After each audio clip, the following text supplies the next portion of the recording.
إن الحمد لله نستعينه ونستغفره ونؤمن به ونتوكل عليه ونعوذ به من شرور أنفسنا ومن سيئات أعمالنا من يهديه الله فلا مضل له ومن يضلل فلا هادي له أشهد أن لا إله إلا الله وحده لا شريك له وأشهد أن سيدنا ومولانا محمدا عبده ورسوله اللهم صل وسلم وبارك عليه وعلى آله وأصحابه والتابعين لهم إلى يوم القيامة أما بعد وقد قال في كتابه الكريم إن الذين قالوا ربنا الله ثم استقاموا تتنزل عليهم الملائكة ألا تخافوا ولا تحزنوا وأبشروا بالجنة التي كنتم توعدون نحن أولياؤكم في الحياة الدنيا وفي الآخرة ولكم فيها ما تشتهي أنفسكم ولكم فيها ما تدعون نزلا من غفور رحيم ومن أحسن قولا ممن دعا إلى الله وعمل صالحا وقال إنني من المسلمين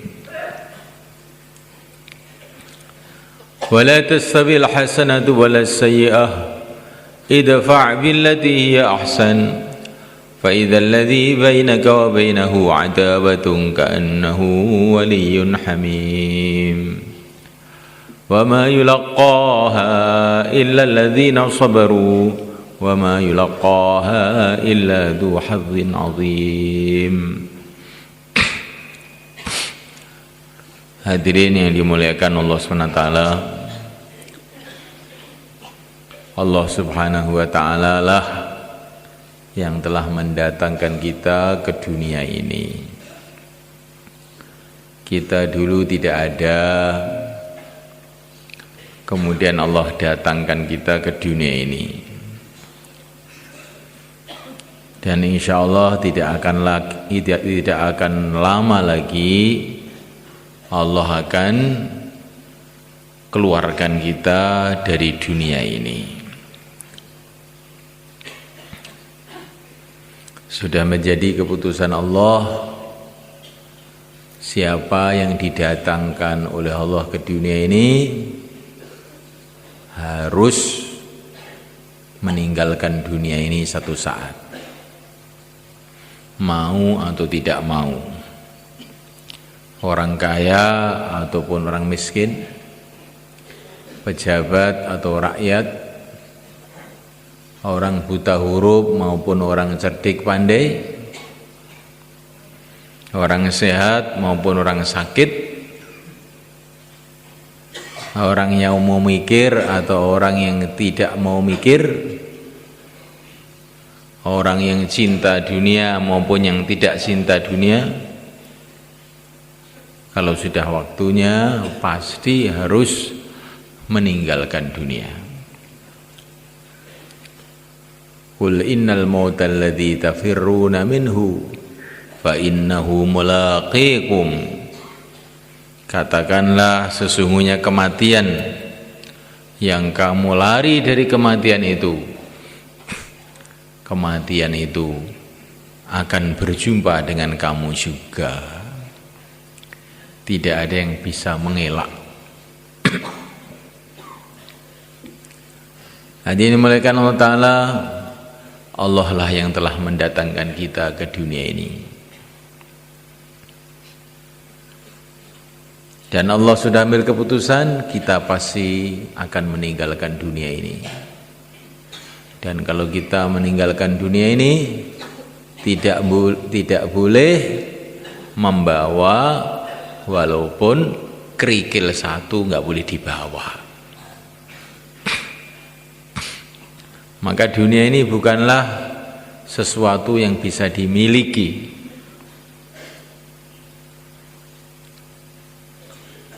Manusia itu di dunia ini cuma giliran-giliran saja. Giliran-giliran di dunia ini. Nggak ada manusia yang bisa memiliki dunia ini. Ini tanah hak milik saya. Itu kan perasaan kamu. Itu bukan hak milik kamu, tapi kamu dapat giliran ngurus, cuman itu saja. Dapat giliran ngurus. Nanti kalau gilirannya sudah habis, kamu akan meninggalkan semuanya. Maka orang yang merasa bisa memiliki dunia ini adalah orang yang bodoh. Dunia ini nggak bisa dimiliki siapa saja selain penciptanya sendiri. Allah Subhanahu wa ta'ala lah pemilik yang hakiki, pemilik yang sebenarnya. Kita dapat giliran beberapa saat di dunia ini karena Allah hendak menguji kita. Kalau kita dalam giliran di dunia ini menggunakan dunia ini sesuai dengan agama Allah, maka kita dapat ridha Allah, kemudian kita akan masuk dalam surga Allah. Tetapi kalau ketika kita mendapatkan giliran di dunia ini, kita menggunakan kehidupan kita menggunakan dunia ini bukan sesuai yang diperintahkan oleh Allah Subhanahu wa ta'ala, maka kita akan meninggalkan dunia, dapat murka Allah. Hari ini dimulakan Allah ta'ala, Allah yang telah mendatangkan kita ke dunia ini, Allah yang telah mendatangkan kita ke dunia ini. Untuk apa kita didatangkan oleh Allah ke dunia ini? Tugas yang pertama, yang paling utama, begitu kita datang ke dunia ini, harus mengenal Allah, mengenal yang menciptakan dunia ini. Maka sebelum kita kenal dengan apa saja, begitu kita lahir di dunia ini, maka diperintahkan oleh Nabi, diperintahkan oleh utusan Allah untuk kita ini dikenalkan kepada Allah. Maka bayi baru lahir, telinga kanan, telinga kiri dikumandangkan Allahu Akbar, Allahu Akbar, Allah Maha Agung, Allah Maha Agung. Sebelum kenal dengan ayahnya, dikenalkan dulu dengan yang menciptakan ayahnya. Sebelum kenal dengan ibunya, dikenalkan dulu dengan yang menciptakan ibunya. Sebelum kenal dengan dunia, dikenalkan dulu dengan yang menciptakan dunia. Inilah kewajiban kita pertama. Ini kewajiban pertama yang terpenting. Mengenal Allah. Sehingga kita ini merasa hamba Allah, merasa tinggal di bumi Allah, di bawah kolong langit Allah, makan rizki dari Allah, minum minuman dari Allah, menghirup udara dari Allah. Sehingga kita punya sikap hidup menghambakan diri kepada Allah. Itulah makna la ilaha illallah. Kita ini miliknya Allah. Kita sudah biasa mengatakan ini rumah saya, ini sawah saya, ini ladang saya, sampai kita lupa kamu ini milik siapa. Kamu ini milik siapa? Lupa kita ini, jarang bertanya itu. Yang kita pikirkan rumah saya, sawah saya, harta saya, dunia saya, Kamu itu loh milik siapa? Kamu ini miliknya Allah. Mulai pucuk kuku kamu sampai pucuk rambut kamu, semua milik Allah. Kamu tidak punya apa-apa.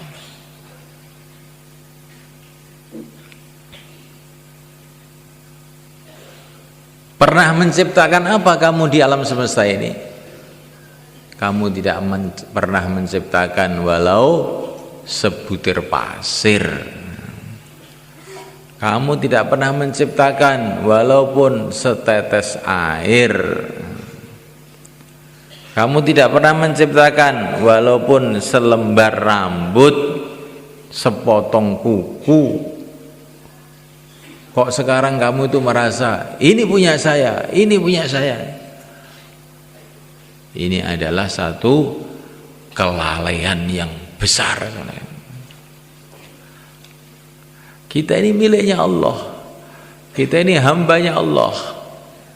Kalau kita di masjid, kita ini hambanya Allah.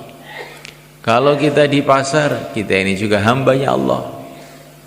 Kalaupun kita ini jadi raja yang paling kaya pun juga tetap hamba Allah. Kalau kita ini di bumi juga hanya hamba Allah. Kalau kita umpamanya bisa naik ke langit pun juga hanya hamba Allah. Kalau kita ini buta huruf, bodoh, juga hamba Allah. Kalau kita ini orang pandai, paling pandai seluruh dunia pun juga tetap hanya hamba Allah. Kamu itu nggak punya apa-apa.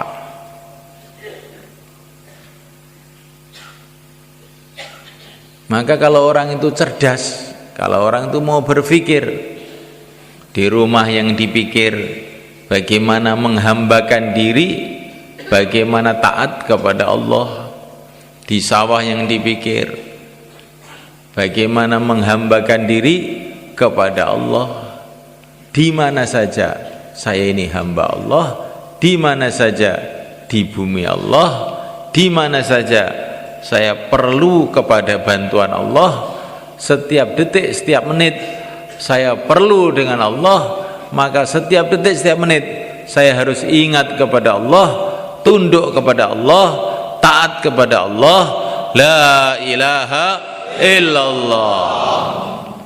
Ini ilmu terpenting ini. Orang sekarang belajar ilmu macam-macam di sekolahan-sekolahan, di universitas-universitas, padahal itu ilmu yang tidak begitu penting. Tapi ini ilmu itu ilmu yang paling penting ini. Kalau sampai ada orang tidak paham ilmu ini, maka dia akan celaka selama-lamanya.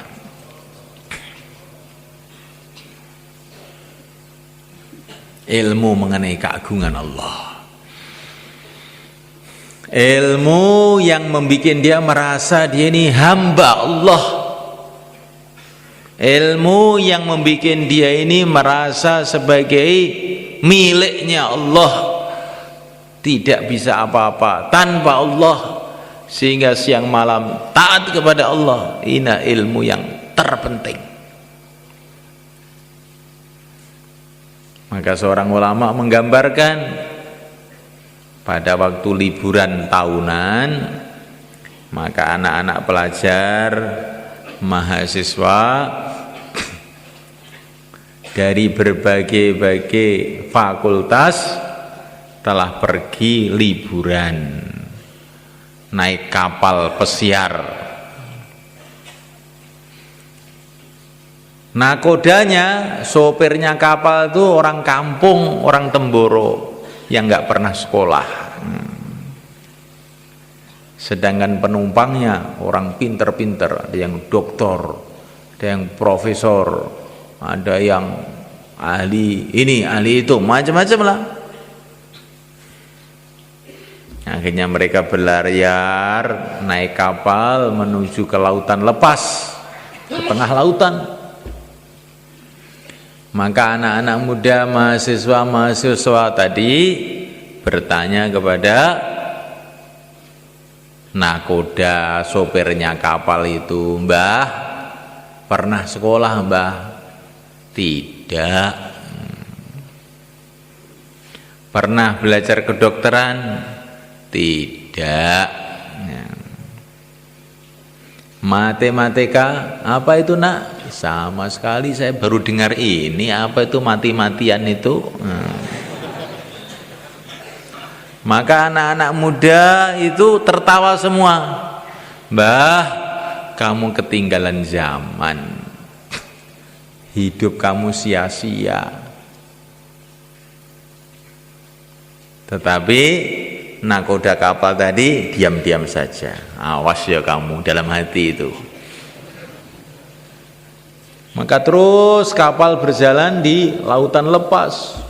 Tiba-tiba datang hujan, angin, ribut. Semua penumpang-penumpangnya pada ketakutan semuanya. Kemudian nakoda itu bilang, anak-anak, kamu pernah belajar ilmu berenang atau tidak? Wah, tidak pernah, Mbah, tidak pernah. Hidup kamu sia-sia, katanya. Sekarang ilmu kedokteran kamu, matematik kamu, semua ilmu kamu yang kamu pelajari di sekolahan itu enggak ada gunanya. Karena sebentar lagi kapal ini akan karam, tenggelam, yang bisa berenang cuma saya saja. Kamu akan mampus semuanya. Katanya nakoda dari Temboro tadi. Ini gambaran kan. Ilmu-ilmu ini dipelajari, tapi ilmu mengenai la ilaha illallah tidak dipelajari. Maka seperti itu nasibnya. Walaupun kamu pinter segala bidang, tengah lautan nggak bisa berenang, delep mati kamu. Walaupun kamu tahu segala ilmu dunia, masuk kubur, apa ada gunanya? Yang ada gunanya cuman ilmu la ilaha illallah. Itu yang ada gunanya, yang lain-lain nggak ada gunanya.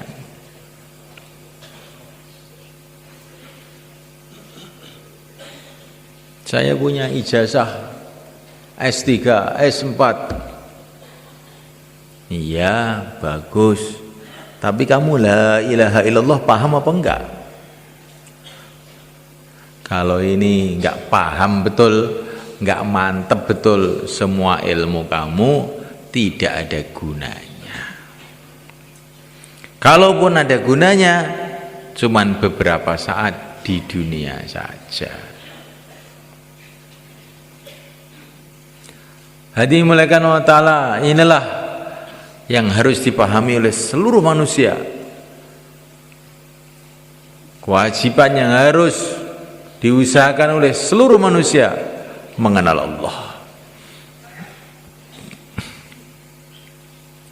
Ini tidak cukup diucapkan, tidak cukup didengarkan, tapi bagaimana ini menjadi sikap hidup kita. Kita duduk sebagai hamba, berjalan sebagai hamba. Maka satu hari yang mulia Nabi Agung Muhammad SAW itu makan duduk di bawah. Maka ada seorang wanita. Wanita ini belum kenal agama. Makan kok di bawah, katanya wanita tadi. Maka wanita tadi mengatakan, makan kok di bawah, kayak hamba saja, katanya wanita itu tadi. Maka Nabi mengatakan kurang lebihnya, memang saya hamba, saya duduk seperti duduknya hamba, makan seperti makannya hamba. Jadi gayanya hamba itu lain. Wa ibadur rahmanil ladzina yamshuna 'alal ardi hauna. Kalau berjalan dengan penuh tawadhu, penuh andap asor, penuh rendah hati, ana hamba. Saya ini hamba Allah, berjalan di bumi Allah senantiasa dipandang oleh Allah, didengar oleh Allah, bagaimana saya bersikap yang tidak baik? Wa idza khatabahumul jahiluna qalu salama. Ini sifatnya hamba Allah. Kalau diajak bertengkar oleh orang-orang jahil, assalamualaikum, sudah. Tidak melayani kejahilan orang-orang jahil itu. Di depan Allah kok bertengkar. Di depan Allah kok bertengkar. Wa idza khatabahumul jahiluna qalu salama. Assalamualaikum. Kalau diajak bertengkar begitu. Yang mulai kan kata para ulama, kalau kita mengucapkan assalamualaikum itu setan-setan pada lari. Nah, yang ngajak tengkar-tengkar itu setan biasanya. Promotornya ini, panitianya itu setan, orang-orang bertengkar itu. Maka kalau ada orang bertengkar, assalamualaikum, terus tinggalkan aja. Salamul mufaraqah, salam untuk berpisah. Ini hamba. Sekarang kita duduk di masjid ini, duduk sebagai hamba. Ya. Hamba Allah mendengarkan cerita mengenai keagungan Allah. Kira-kira sikapnya bagaimana? Perhatikan yang sungguh-sungguh. Hamba Allah diajak bicara mengenai keagungan Allah, kok ngantuk? Ini namanya tidak sesuai. Tidak sesuai. Itu telinga itu milik Allah, bukan milik kamu. Ditempelkan di kepala kamu tuh supaya bisa dengar agama Allah. Lah kok malah tidur? Itu nanti telinga kamu gimana?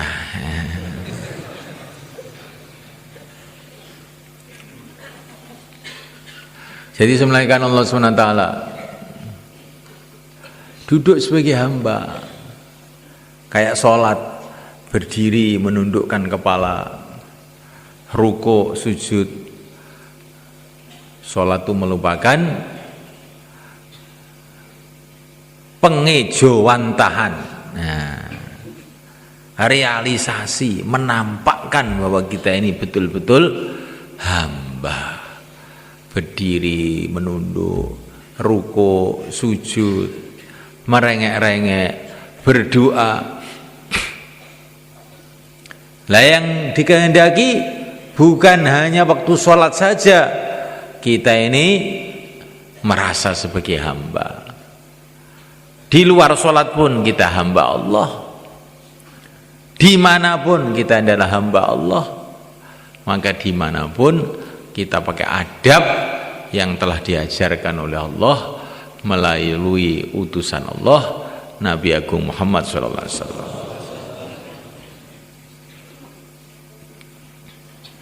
Nah, mulai karena Allah, kemudian kewajiban kita yang kedua adalah mengenal pimpinan kita.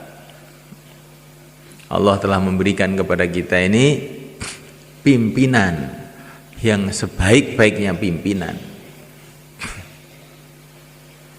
Sayyidul Anbiya wal Mursalin, pimpinan dari seluruh nabi, seluruh rasul.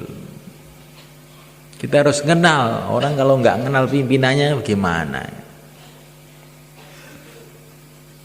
Kalau orang Indonesia tidak kenal dengan presiden Indonesia, dianggap aneh. Ini mesti orang dungu, mesti orang sinting. Orang Indonesia nggak tahu presiden Indonesia. Lebih sinting lagi kalau manusia tidak kenal dengan Rasulullah SAW. Lebih sinting lagi.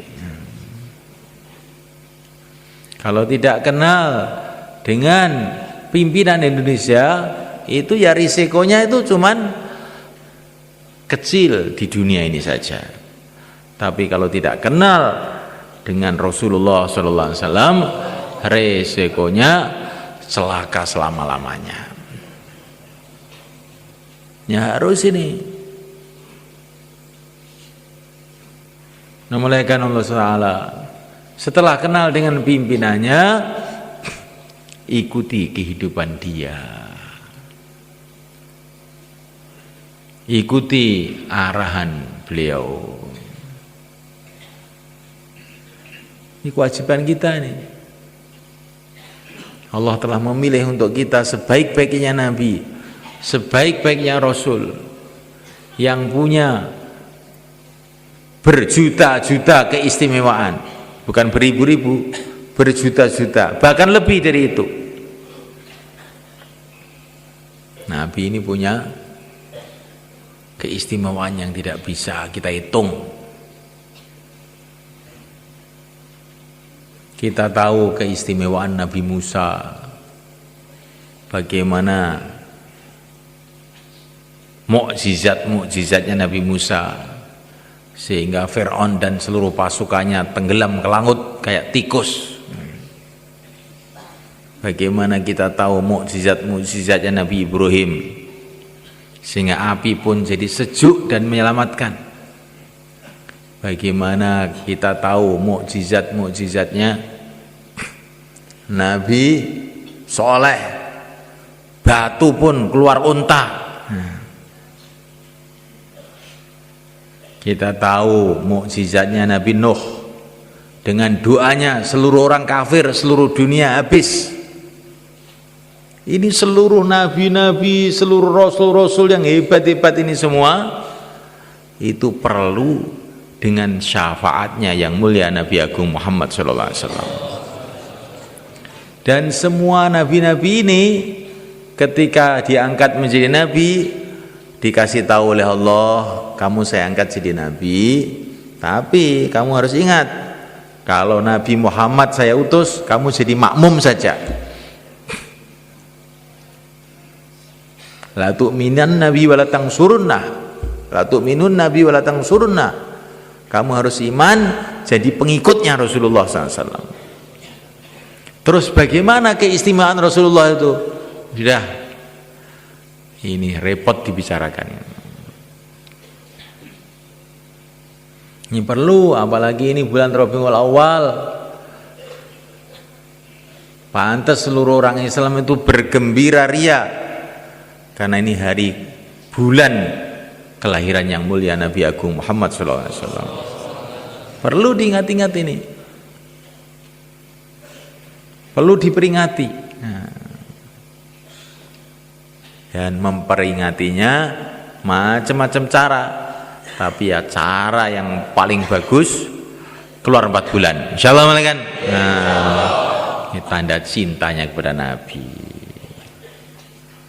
Karena kita ini gembira dengan agama, gembira dengan kelahiran Rasulullah sallallahu alaihi wasallam. Ini adalah perintah Allah. Qul bi fadlillah wa bi rahmatihi fabidzalika falyafrahu. Kita harus gembira dengan kelahiran Nabi, karena tidak ada anugerah yang lebih besar yang Allah berikan kepada kita setelah iman melebihi diutusnya Rasulullah sallallahu alaihi wasallam untuk membimbing kita menuju ridha Allah, menuju surga Allah. Penting ini semua kan. Kita membaca selawat kepada beliau dengan penuh kecintaan. Dalam satu hadis dikatakan, orang yang lupa membaca selawat berarti lupa jalan menuju surga. Jalan menuju surga itu adalah ikut Rasulullah, dan di antara cara mengingati Rasulullah adalah membaca selawat. Lah kalau lupa baca selawat, lupa jalan ke surga. Perasaannya mau ke surga, lupa, tahu-tahu masuk mana? Wong jalannya lupa loh. Mau ke Madiun, tahu-tahu sampai Jakarta. Mau ke surga, tahu-tahu sampai Gara-gara lupa dengan Rasulullah. Jangan sampai lupa dengan Rasulullah itu. Makanya para ulama bulan Rabiul Awal bikin peringatan Maulid Nabi. Ini bagus ini. Bagian dari perintah Allah ini. Fadzakirhum bi ayyamillah. Ingatkan mereka dengan sejarah pertolongan-pertolongan Allah. Tidak ada pertolongan Allah yang lebih besar melebihi datangnya Rasulullah sallallahu alaihi wasallam. Orang beriman tuh mendengar nama Nabi itu harus gembira begitu sama malaikat. Mendengar nama Nabi kok tidak gembira, itu sudah orang dungu, bodoh sama malaikat. Para sahabat dulu sakit keras mendengar nama Nabi, namanya tok disebut, ya Muhammad, langsung lari sembuh malaikat. Saking gembiranya mendengar nama Muhammad disebut itu. Iya ini Sayyidina Abdullah bin Umar radhiyallahu taala anhu, beliau sakit, kakinya kaku. Temannya mengatakan, sebut nama orang yang paling kamu cintai. Ya Muhammad, langsung sembuh. Ini cintanya para sahabat kepada Rasulullah SAW. Seorang sahabat dalam sakaratul maut, beliau berteriak, ya Muhammad. Ini cintanya para sahabat pada Nabi itu, Masya Allah. Sudah merasuk sampai hatinya, pikirannya. Sampai diceritakan Sayyidina Abu Bakar itu bercermin menekan bahwa cermin itu nilon di bawah. Itu yang tampak di cermin itu bukan wajah dia, wajah Rasulullah. Karena pikirannya itu Rasulullah. Melihat cermin yang tampak Rasulullah, bukan tampak wajahnya sendiri. Saking cintanya kepada Rasul itu sudah masuk di otak dia, di hati dia, di mata dia.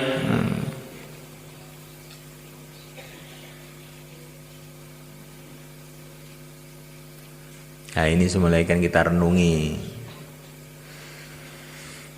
Karena orang itu derajatnya naik di sisi Allah. Pertama karena imannya, kedua karena amalnya. Tapi ada lagi yang ketiga ini, karena kecintaannya kepada Rasulullah. Walaupun amalannya lemah, tapi kalau cintanya kepada Rasul itu kuat, nanti derajatnya bisa melejit naik ke atas.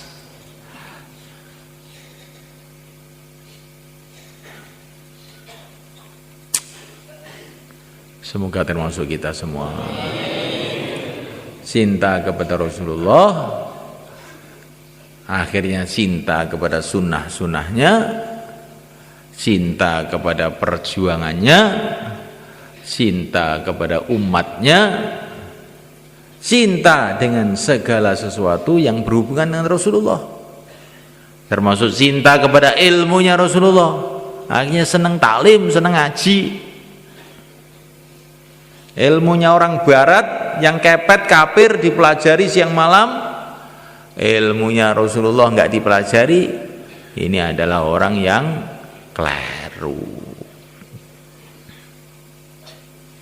Ilmu-ilmu dunia dibangga-banggakan, ilmunya Rasulullah enggak dipelajari, orang yang rugi sebenarnya.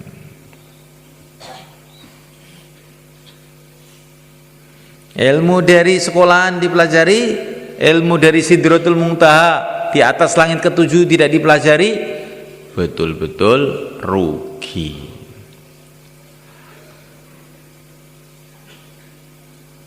Ilmunya manusia biasa dipelajari, ilmunya orang yang luar biasa, utusan Allah tidak dipelajari, betul-betul rugi.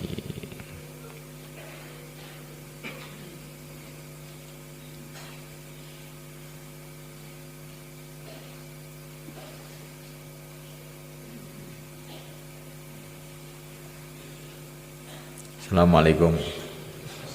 Coba kepalanya diangkat biar nggak rugi kamu. Nanti kalau kepalanya keberatan lagi ditarik lagi ya belakangnya itu ya. Tuh, depan kamu saya lihat tadi kok kepalanya kelihatannya keberatan, diganti kacang hijau aja. Diganti kacang hijau biar ringan.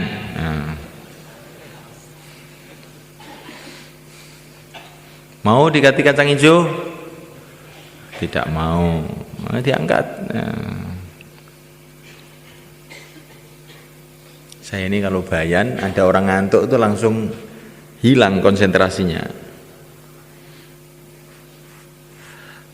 Karena kata para ulama itu kalau orang itu berbicara dengan orang yang tidur itu sebetulnya dia ini gimana? Orang tidur kok diajak bicara itu supaya yang salah itu yang bicara apa yang tidur? Yang salah itu yang bicara apa yang tidur? Coba ada orang tidur kamu ajak bicara, mana yang salah?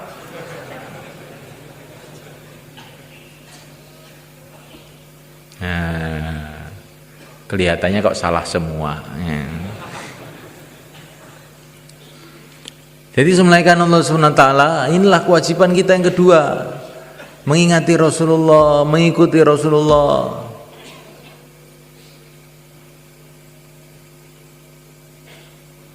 Siapa yang mau dipimpin oleh Rasulullah, beruntunglah dia dunia akhirat.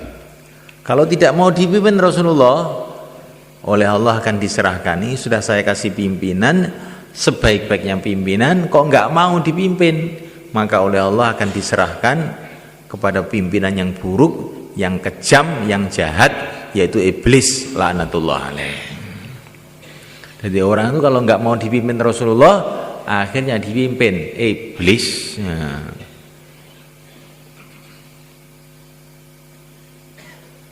Maka semulaikan Allah SWT,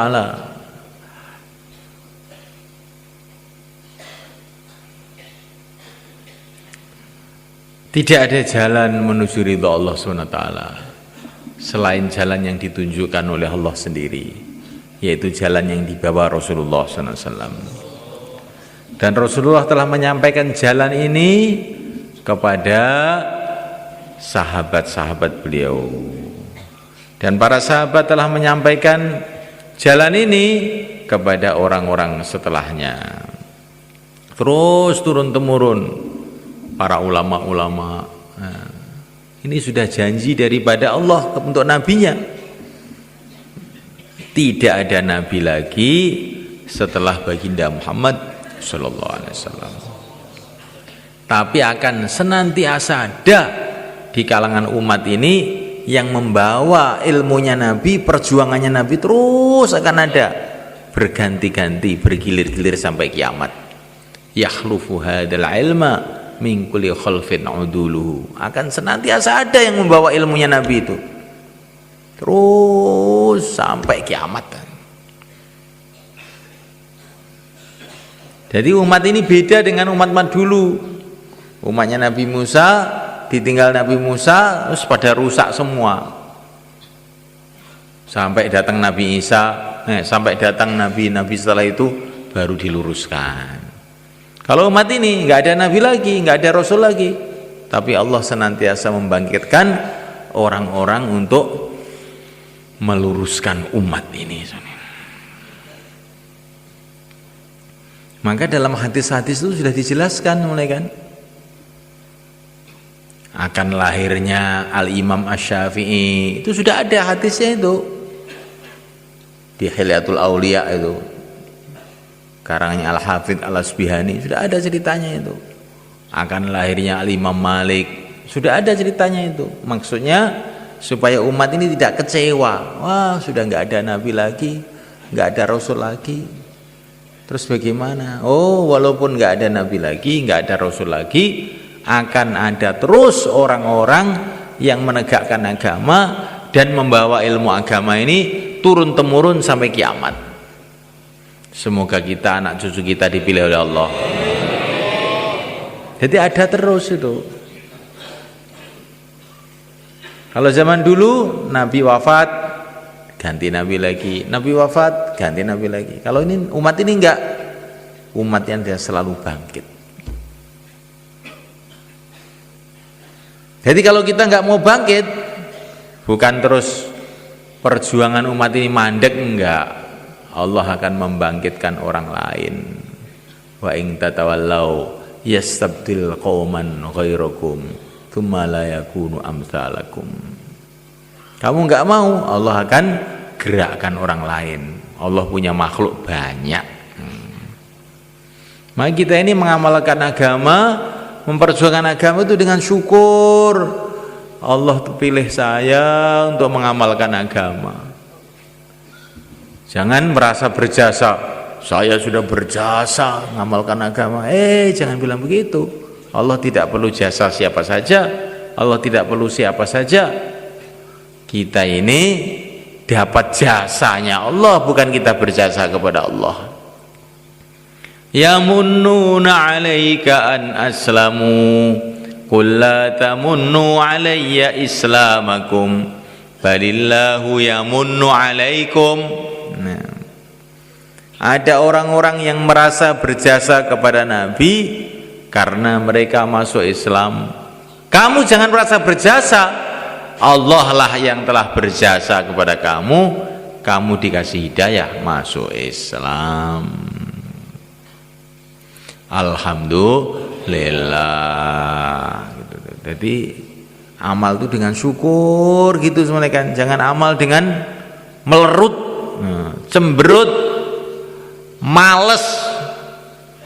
Nah, itu namanya itu tidak syukur. Nanti kalau kita ini amal dengan tidak syukur, bisa-bisa amalan kita ditolak. Tapi amal itu dengan syukur, dengan gembira, maka oleh Allah akan ditambah lagi, tambah lagi, tambah lagi. Insyaallah malaikat. Dakwah dengan syukur, gembira, nanti Allah akan tambah. Allah akan tambah barokahnya, Allah akan tambah temannya. Kalau syukur, dapat satu teman disyukuri, Masya Allah. Dulu Nabi Nuh usaha dakwah 12 tahun kurang lebih baru dapat satu orang. Saya 2,5 jam sudah dapat banyak orang, maka disyukuri. Insyaallah malaikat. Oleh Allah akan tambah-tambah. Ibadah disyukuri. Sholat itu dengan syukur, dengan gembira. Masya Allah. Saya diizinkan oleh Allah untuk menghadap kepada Allah, gembira betul. Maka insya Allah sholat kita ini nilainya akan ditambah-tambah oleh Allah. Kita ini sekarang tiap hari sudah sholat, rasanya sudah pinter sholat. 2 menit selesai, ya pinter, udah apal semua. Tapi kalau kita ini melihat sholatnya orang-orang dulu, sholatnya para nabi, sholatnya para sahabat, sholatnya para wali-wali Allah, kita ini rasanya belum bisa sholat. Sayyidina Anas bin Malik radhiyallahu ta'ala anhu, ini petani semuanya kan, dapat laporan dari pembantunya sawahnya kering, langsung Allahu Akbar. Bukan sawahnya kering terus langsung cari air, enggak, Allahu Akbar. Sholat 2 rakaat. Bagaimana? Sudah ada hujan? Belum. Sholat lagi, Allahu Akbar. Sudah ada hujan? Belum. Ini ada mendung dikit. Nah, Allahu Akbar. Udah ada hujan? Udah. Coba kamu lihat hujannya sampai mana. Oh ternyata yang hujan sawah kita tok, yang lain-lain nggak ada hujan. Nah, itu sholatnya Sayyidina Anas. Sayyidina Anas ini termasuk pemudanya para sahabat. Beliau ini 10 tahun baru masuk Islam, umur 10 tahun masuk Islam, kemudian khidmat di rumah Rasulullah SAW, khidmatnya selama 10 tahun juga. Jadi zaman Rasulullah masih hidup, Sayyidina Anas ini dianggap masih anak kecil. Tapi salatnya kayak begitu itu. Bagaimana salatnya Sayyidina Abu Bakar, salatnya Sayyidina Umar, salatnya Sayyidina Utsman? Nggak bisa di. Pokoknya kesimpulannya kita ini belum bisa sholat, ngerti gitu.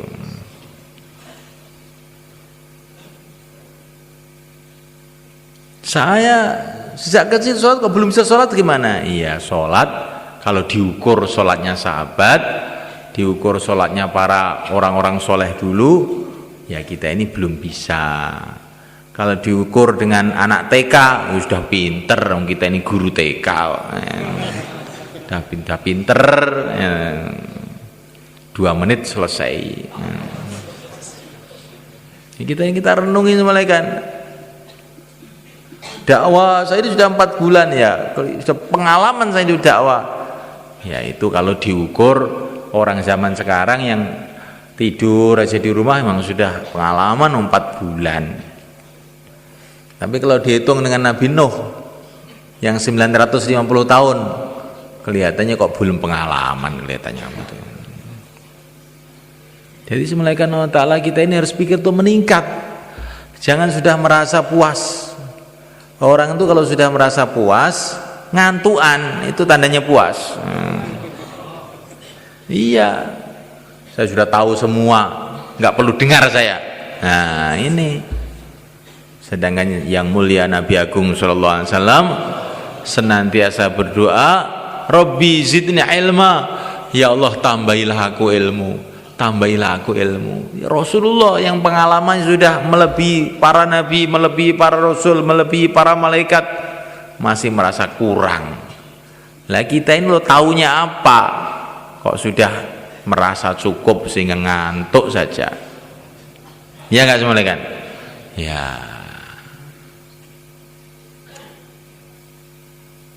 Nah malaikat Allah Ta'ala, para nabi, para rasul, orang-orang yang mulia, para sahabat, pengikut mereka, orang-orang yang mulia, itu merasa amalannya itu masih kurang. Tapi kita perasaannya sudah cukup. Saya ini sudah banyak, pahala saya sudah banyak, saya sudah sholat saya sudah berapa tahun, puasa saya sudah berapa kali Ramadan, zakat saya sudah berapa ton itu ya. Akhirat itu lo semulaikan selama-lamanya. Kalaupun kamu tuh punya amalan, bagaimanapun banyaknya, kalau kita ini memandang negeri akhirat, kalau kita ini memandang apa yang kita cari sebetulnya, yang kita cari itu adalah ridho Allah, yang kita cari itu surga Allah, kita akan malu dengan amalan kita ini. Ada orang dalam satu hadis mulai kan, ada orang ibadah terus menerus zaman dulu ini sebelum umat ini, ibadah terus menerus 500 tahun. Maka malaikat Jibril cerita kepada baginda Nabi, nanti orang ini sampai hari kiamat, belum ini tapi sudah diceritakan oleh malaikat Jibril kepada Nabi, nanti orang ini sampai hari kiamat dibangkitkan dari kubur, kemudian Allah berfirman, hambaku silahkan masuk surga dengan rahmatku. Maka orang tadi, ya Allah, saya kan sudah ibadah 500 tahun, masa saya ini dimasukkan surga hanya karena rahmatmu saja lah? Amalan saya ini apa nggak ada nilainya? Maka Allah, oh begitu, hai para malaikat, hitung itu amalannya dia.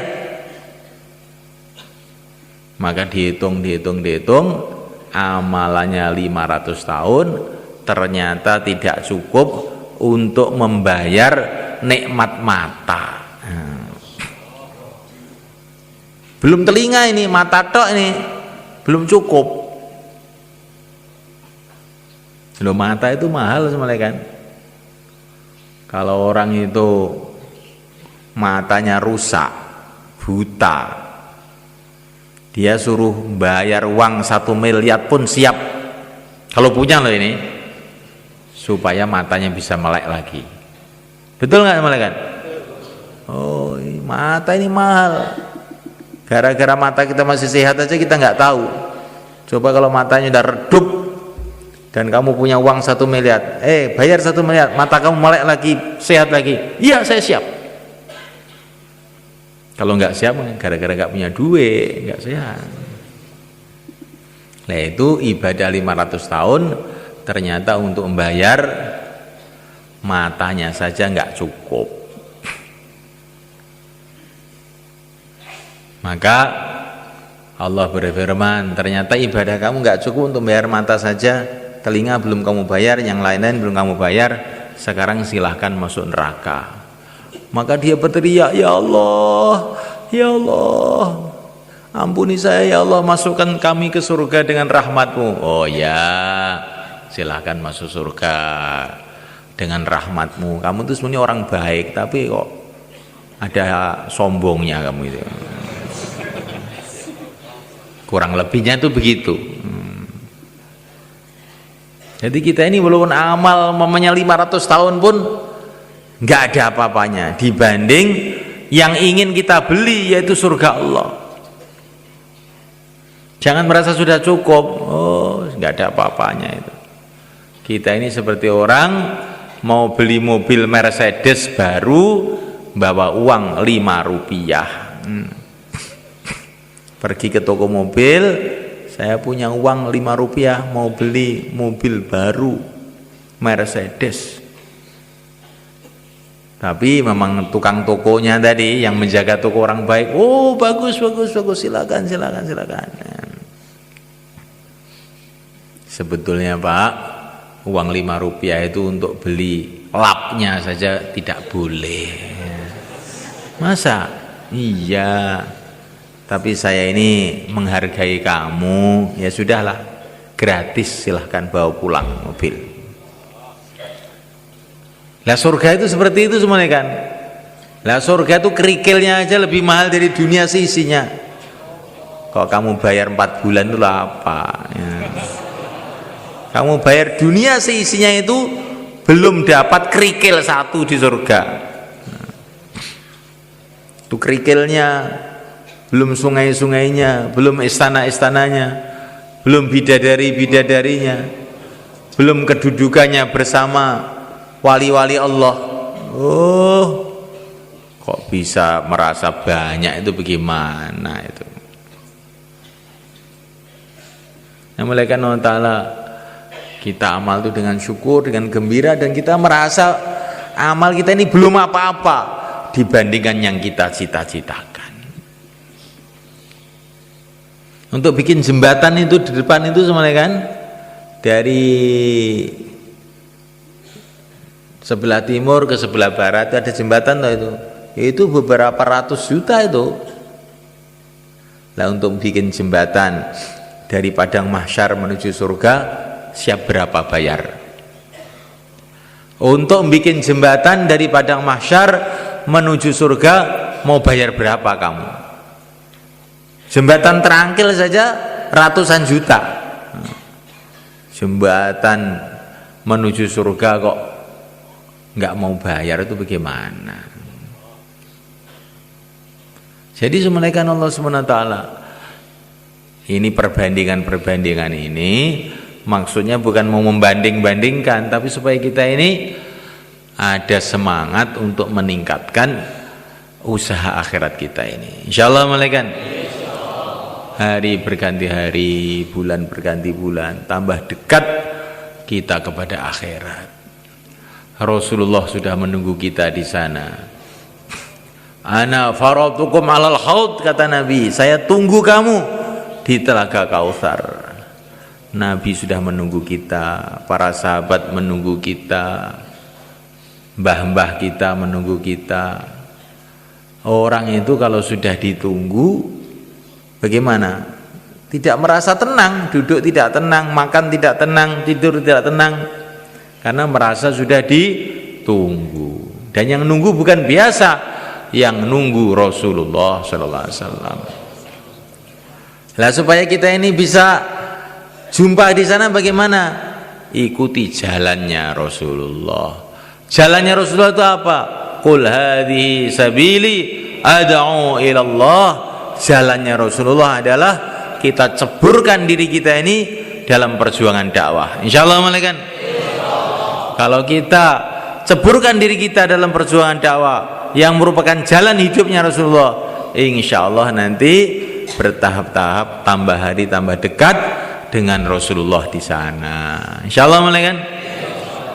Tapi kalau kita ini tidak mengambil jalannya Rasulullah, bagaimana kita akan bisa berjumpa sama Rasulullah malaikat? Wong jalannya lain-lain. Kita bisa jumpa Rasulullah, syarat utama jalannya harus sama. Jalannya apa? Qul hadhihi sabili ad'u ila Allah. Jalan hidupku adalah mendakwahkan agama Allah. Insyaallah malaikat. Maka bagaimana supaya kita bisa ngambil jalan ini? Langkah pertama, kita siapkan waktu 4 bulan untuk supaya membelokkan hidup kita ini ke jalannya Rasulullah ini. Insyaallah malaikat. Ini langkah pertama. Siapa yang hendak 4 bulan, silakan berdiri ke selatan. Monggo. Yang niatnya 40 hari sekarang ditingkatkan jadi 4 bulan. Silakan malaikat. Monggo, bismillah. Monggo. Yang niatnya 40 hari tingkatkan 4 bulan. Insya Allah kalau kita ini dalam amalan agama terus menerus selama 4 bulan, amalan agama itu akan tertanam mantep dalam hati sehingga mudah istiqomah sampai mati. Itulah kesuksesan. Itu maksudnya 4 bulan itu begitu, supaya ngamalkan agama ini betul-betul mantep istiqomah sampai mati. Langkah pertamanya 4 bulan. Silakan malaikat. Monggo. Nah, yang mau 4 bulan silakan berdiri ke selatan sana. Ah, niko. Wis bedo gerudukan niko. Ayo yang terus. Ngadeg soyo, monggo. Ah, monggo. Ah, insyaallah. Ah. Monggo. Ah, teman-temannya itu. Ah, teman-temannya. Nggih, Mbah. Saman kanca-kanca sampean niku. Kemudian yang 40 hari juga semuanya kan. Wah, nih semua sini sebelah. Bismillahirrahmanirrahim. Bismillahirrahmanirrahim. 40 hari, monggo. 40 hari, monggo. Alhamdulillah, monggo. Silakan. Sekarang semuanya kan taskil persiapan, atau yang sudah siap sekarang ya malah bagus. Yang ada niat untuk bikin persiapan negeri jauh atau India, Pakistan, Bangladesh, silakan berdiri ke selatan, monggo. Persiapan negeri jauh India, Pakistan, Bangladesh, monggo. Insyaallah semua niat semuanya kan. Kita kumpul dengan daerahnya masing-masing, zonnya masing-masing. Kemudian kita merencanakan kapan mau 4 bulan, mau 40 hari dalam negeri. Termasuk kita akan membuat jamaah-jamaah jalan kaki. Selagi kita dalam persiapan, kita senantiasa akan dapat pahala perjuangan, malaikat. Maka buat persiapan. Jamaah Januari, Februari, Maret, April, Mei, Juni, begitu. Insyaallah malaikat. Sebelum kumpul dengan daerahnya masing-masing, sekarang 4455. Apa yang disampaikan tadi diulang-ulang coba. Nah, kamu yang ngantuk itu coba ulang-ulang itu. Itu kelihatan aja kamu, walaupun pakai kacamata kelihatan ngantuknya. Apa tadi yang kamu dengar? Diulang-ulang. Karena orang itu kalau bicara jadi mikir.